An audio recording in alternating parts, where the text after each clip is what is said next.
Chickens is here once again. Another day, another vlog. Ayan ay ang mantika.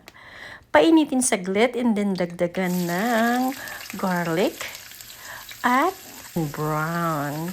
Then after golden brown, ilagay naman natin ang onion.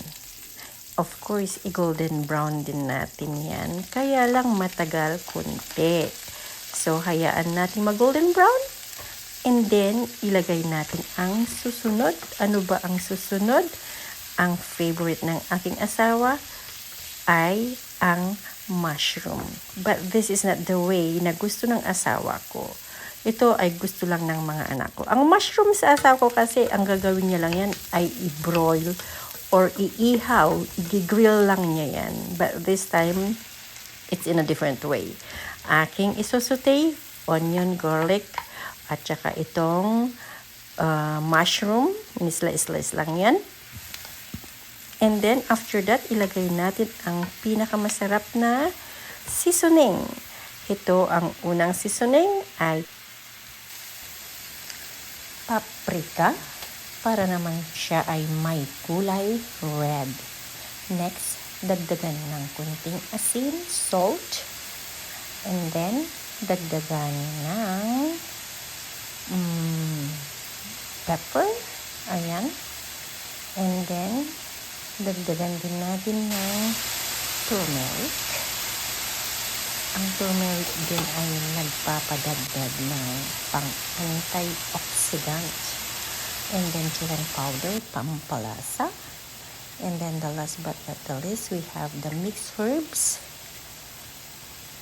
may thyme, may rosemary, kung ano-ano basta mix. Well, this one mixed herb is so smell good. Kompleto na rin yan.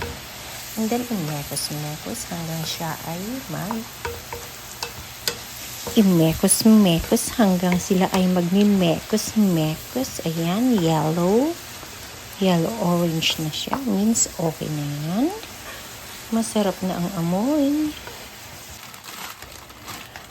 Frozen beef meatballs. Ayan, pre-cook na ito. So, saglit lang ang pagluto.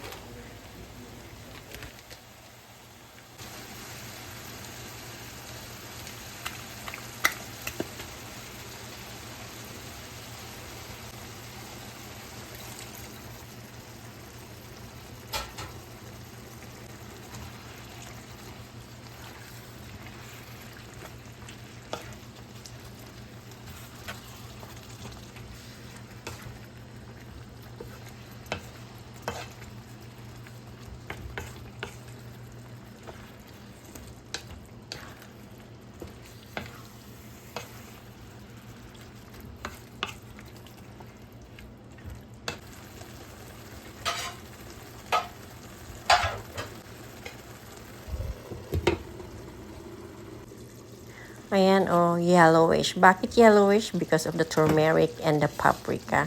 Ang bango. Ayan, nagkukuan na siya. Dumidikit na siya sa pan. Pwede na yan. Malambot na yung meatballs. Pero kailangan ko pang magdagdag. I need to add a little bit of, what do you call this one? Vinegar. Kasi yung vinegar ay nakakatulong yan sa matagal na masira ang mga niluluto. So, lutuin ko lang yan ng another 5 minutes. And then, after putting the vinegar, ay another 2 minutes. So, yan. So, ang sarap talaga ng amoy. Gustong-gusto ko yung amoy. But, ayun nga, dagdagan ko pa ang vinegar in like few minutes. Kasi 5 minutes ito nalulutuin. Ayan dumidikit na talaga. At ang sarap ng amoy. And now I will put the vinegar just a little bit. Kunti lang para talaga hindi masira. Kasi hindi ko na i-fridge ito.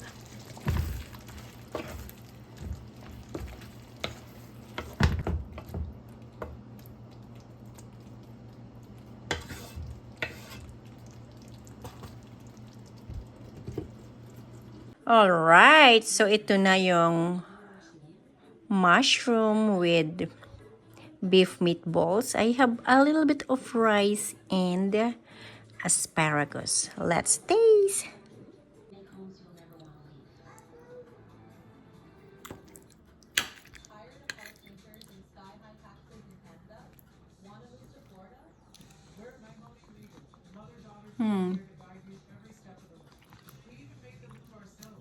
Parang, parang, nasa isa lang naman.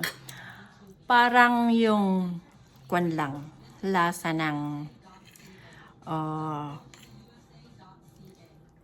Jolly. Anong tawag na PJJ? Kwan di Jollibee? Steak? Burger steak from Jollibee.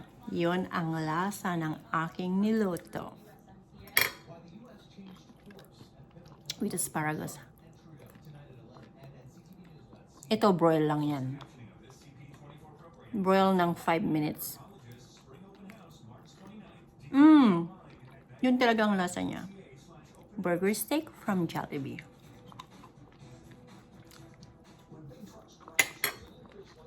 Thank you again for watching and see you next time. Bye-bye.